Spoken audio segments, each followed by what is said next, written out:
These days, depression and pain are very romanticized subjects. Our scars and wounds are considered beautiful, and our pain waxed poetry. Pain is not glamorous. Pain is not beautiful. Pain is painful. Pain hurts.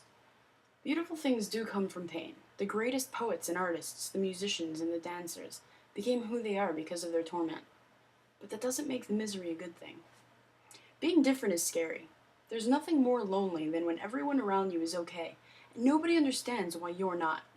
Least of all you. While you're the only one who can feel everything so very deeply, the only one who can hear a little voice in your head telling you that you're just not good enough, and you never will be because you're not like them. You try. You try to be like them. You start dressing like them. You go on a diet because that's what they're doing. You feign interest in the things they discuss. And then you leave it all behind because you see through the lie. You see past the pretty Facebook photos and the super lovey-dovey wall posts. You see through the emptiness that is their lives. You see through the facade of a million happy people that aren't happy at all. But they can't see it, and you don't know why. Some of you don't try to be like them. Some of you stay different. Stay true to who you are. But it doesn't matter which end of the pain you're at, it still hurts. It hurts not having a group of friends to call your own. It hurts being stuck at home on a rainy day with nobody to come over and watch movies. It hurts to be misunderstood and to be shunned by everyone you know. But truth be told, it hurts the most not having anyone to hold you when that razor touches your skin, folding their fingers over yours to stop you from painting those pretty pictures on your body. It hurts not having someone that can make you feel things without having to damage everything you are in the process. It hurts so much. It hurts so very, very much to have nothing but that little voice in your head. It's so easy to give up, to feel misunderstood, to add scars to the battle you've been fighting in your mind. It's so easy to succumb to the pain, to let it swaddle you in a cocoon of familiarity. We're afraid to venture out of our comfort zone. We're afraid of what the world has in store for us. It's a valid fear. After being shoved in the dirt one too many times, part of what's so frightening is the fear of the unknown. The pain is dependable. It's a fallback option. It's very easy to turn a blind eye to the good things in your life. It's very easy to write them off as unimportant and insignificant. The negativity is so much easier to see and to give into. When something positive happens, it's hard to accept it after so much failure. The first thought that comes to mind is, oh, this won't last. It never does. So we fall back on the pain, and we forget about the good things in life. I'm not saying that you have to jump out of bed in the morning and thank God that you're awake, because when your whole world is crashing down around you, the last thing you want is to go on. But you are here. You did wake up. So what are you going to do about it? Are you going to stumble downstairs and bitch at everyone because you don't have the kind of coffee you like? Or are you going to go downstairs and be appreciative that you have your favorite cereal? We, as people, crave intensity. Pain is intense, but it hurts. Happiness is intense, but it's difficult to come by. So people turn to alternative options. Food for intense taste, music for intense sound, sex, intense physical pleasure, and drugs, intense physical and mental pleasure.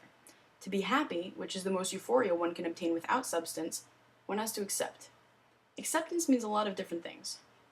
Number one, acceptance of self. This is probably one of the most difficult things you'll ever attempt, ever. But part of self-acceptance is believing that you can.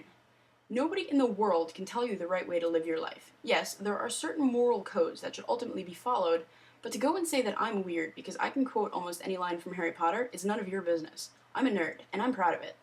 When somebody tells you that you're not good enough at something, get better at it, and then shove it in their face, because you're awesome.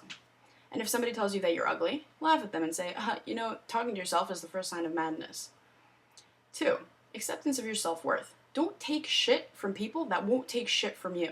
If you feel like you constantly have to impress them and that you can't be yourself around them, then they're really not worth your time. If you're constantly apologizing for the things that they do to make you feel guilty, etc., you're not living up to your self-worth. You shouldn't have to suffer because somebody else feels inadequate with themselves. It's difficult to leave a toxic relationship because, for some, the alternative is being alone. But being alone doesn't have to mean being lonely. Once you learn to accept yourself, you can be at peace with your own mind. It's better to wait around for people that see you for who you are and what you're worth than to stick around somebody who makes you feel like a lesser person. Number 3 is acceptance of others. Acceptance of others basically means that you have to understand that there are some shitty people in this world, and that there isn't much you can do about it. You can't change other people. That's not to say you shouldn't try. But don't try to change them. Just try to open their eyes. If they can't see it, then it isn't worth driving yourself crazy over them. For some, they're bad people. For others, they're just misunderstood and in pain themselves. But if their toxic relationship with themselves is affecting you, then you have no business sticking around to see how it plays out. This goes back to the whole self-worth bit. Your sanity is worth more to you than theirs, and to them, their sanity is worth more than yours. Number 4 is acceptance of the world, which actually sounds a lot more dramatic than it really is. Basically, acceptance of the world is acceptance that there are certain circumstances that you can't change. For example, your life thus far. It's very easy to live in the past. It's very easy to blame others for the way things turn out. But if you're going to live your life by what-ifs and whatnot, you'll never be able to move on. The most difficult part of acceptance, aside from fear of the unknown and fear of failure, is the fear of not feeling. People often mistake acceptance for numbness or shutting down. That's the mistake.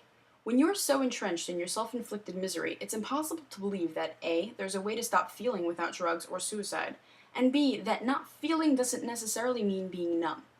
It's impossible to go from pain to happiness, from misery and depression to bliss and euphoria. That's what acceptance is about, helping you break a vicious cycle in order to obtain your peace. But the fear of being numb overwhelms the desire for happiness. It's then that the addiction rears its ugly head.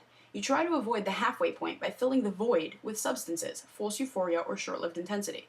For some, when the pain stops, they're left with nothing. Acceptance isn't nothing, however. Acceptance is a bridge, a tunnel. It isn't emptiness, it's calm. It's being able to breathe and say, okay, I may not have the answer right now, but I'm one step closer to finding it. Leaving behind the anger, resentment, and sadness is the first step. Forgive. Forgive your parents. Forgive your enemies. Forgive the people you never even met. Most importantly, forgive yourself. Forgive yourself for being the way you are. You are strong. You are smart. You have the power to change everything. Your road starts right here. Where are you going to start?